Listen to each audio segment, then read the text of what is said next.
आज आपण इथे बनवतो आहे पाण्यातलं आवळा हळदीचं लोणचं, जे चवीला अप्रतिम लागतात, खायला जबरदस्त लागते।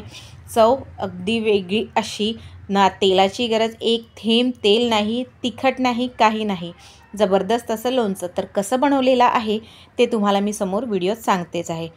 तर रेसिपीला सुरुवात करूया। सुरुवात करण्याआधी तुम्ही जर ही रेसिपी फेसबुकवर बघत असाल तर माझ्या पेजला फॉलो करा आणि यूट्यूबवर बघत असाल तर माझ्या चॅनलला सबस्क्राईब करा। त्याचबरोबर लाईक, शेअर आणि कमेंट नक्की करा आणि व्हिडिओ पूर्ण बघा। हॅलो फ्रेंड्स, मी लतिकाच किचनमध्ये तुमचं स्वागत आहे। सगळ्यात पहिले इथे मी घेतलेले आवळ्याला स्वच्छ असं 2 पाण्याने धुवून घ्यायचं आणि मग पुसून घ्यायचं। पाण्यातच टाकायचे आहेत, पण त्याला व्यवस्थित पुसलं की त्यावर असलेला काही कचरा असेल तो निघून जातो, धुतल्याने पण निघतो आणि पुसल्याने पण निघतो। त्यानंतर आवळ्याला अशी छिद्र करून घ्यायचे, जेणेकरून आपण याचं लोणचं पाण्यातलं घालतोय तर ते पाणी आतपर्यंत जातं। आवळा हा आपल्या शरीरासाठी फार फायदेशीर असतो। कुठल्या ना कुठल्या पद्धतीने आवळा हा रोजचा आपल्या शरीरात गेला पाहिजे, खाल्लं पाहिजे असं नेहमीच म्हटलं जातं।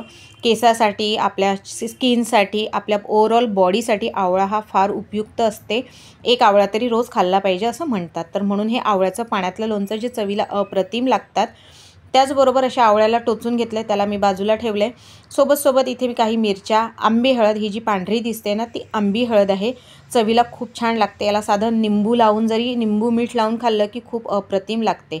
ही दुसरी आपली साधी जी नेहमीची हळद, जी पावडर टाकतो आपण जेवणात वगैरे, ती हळद आहे। तर याला शिलून घेतले मी, साल काढून घेतली वरची आणि मिरच्यांना 2 भागात कापून घेतले आणि याला पण, हळदीला पण मी रफ चॉप केलेलं आहे। अशा प्रकारे तुम्ही चॉप करू शकता। मिरच्या हव्या तर अख्ख्या थोड्याशा मधातनं कापून सुद्धा टाकू शकता। तर मी अशा बारीक छान तुकडे केले। तर त्यानंतर इथे घेतलं गंजात पाणी एवढं पुरेसं घ्यायचं आहे की जेणेकरून आपले पूर्ण हळद, आवळे आहेत ते डुबले पाहिजे। तर इथे पाण्याला उकळी येऊ द्यायची चांगली। उकळी आल्यावर गॅस बंद करून द्यायची आपल्याला।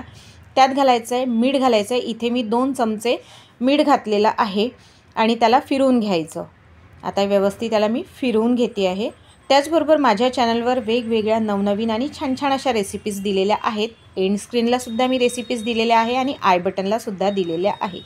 तर नक्की व्हिजिट करा आणि तुम्हाला कुठली रेसिपी आवडली ते मला नक्की कळवा। त्याचबरोबर माझ्या चॅनलवर एंड स्क्रीनला मी कुरकुरीत अशी आवळा सुपारी दिलेली आहे। जी नेहमीची आवळा सुपारी असते ती कडक असते, पण ही जी आवळा सुपारी आहे ती फार कुरकुरीत अशी लागते।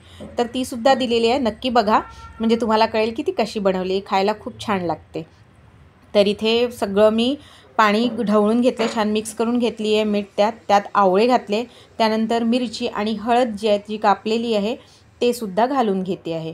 कोमट पाणी, एकदम उकळत्या पाण्यात नाही घालायचं। पाण्याला मीठ मिक्स झाल्यानंतर पाणी कोमट होऊ द्यायचं। त्यानंतरच आपल्याला हे सर्व साहित्य घालायचे, म्हणजे आवळे, हळद वगैरे गरम पाण्यात घालायची नाही, थोड्याशा कोमट पाण्यात घालायची आहे। एकदम गरम पण नको, एकदम थंड पण नको। तर आता याला कोमट पाण्यात घालून घेतलं। याला असंच राहू द्यायचं, गार होऊ द्यायचं। गार झाल्याशिवाय भरणीत भरायचं नाही। तर हे पूर्ण गार झालेलं आहे लोणचं।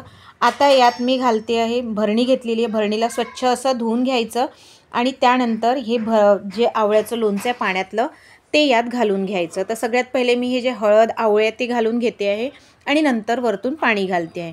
तिथे मी आवळे पूर्ण घालून घेते आहे, बघा, व्यवस्थित असं सांड उबड, खालती थोडं पाणी सांडते, त्यात काही प्रॉब्लेम नाही होत। तर इथे हे आवळे वगैरे सगळे मी घालून घेतले, छान असेच, चवीला खूप छान लागते। यातल्या मिरच्या, हळद खूप अप्रतिम अशा लागतात। आपलं जे तेलाचं लोणचं वगैरे घालतो त्यापेक्षाही हे लोणचं खूप टेस्टी असं लागतं। यात तेलसुद्धा नाही, एक थेंब तेल नाही, बिना ऑइलचं। तर इथे हे पूर्ण भरून घेतले। त्यानंतर मी यात घालते वरतून जेवढे पाणी उरले ते पूर्ण पाणी वरतून घालायचं। पाणी जर कमी पडलं, पाणी शक्यतो पूर्ण लोणचं बुडेल एवढं पाणी आपल्याला घालायचं आहे। तर पाणी शक्यतो मी पहिल्यांदा सांगितलं, पाणी पूर्ण लोणचं बुडेल एवढं घालायचं। जर पाणी कमी झालं तर थोडंसं पाणी घ्यायचं, त्यात थोडंसं अर्धा चमचा मीठ घालायचं आणि मग ते पाणी टाकून घ्यायचं, उकळून थंड करून मगच घालायचं। तर आता हे पूर्ण भरून झालेलं आहे। याला हप्त्याभरानंतर तुम्ही खाऊ शकता, म्हणजे 7 दिवसांनंतर खाऊ शकता। 7 दिवसात ते छान मुरतात, 7 दिवसानंतर खायला रेडी होते। तर कशी वाटली आजची रेसिपी ते मला नक्की कळवा। तर भेटूया पुढच्या रेसिपीत, तोपर्यंत बाय।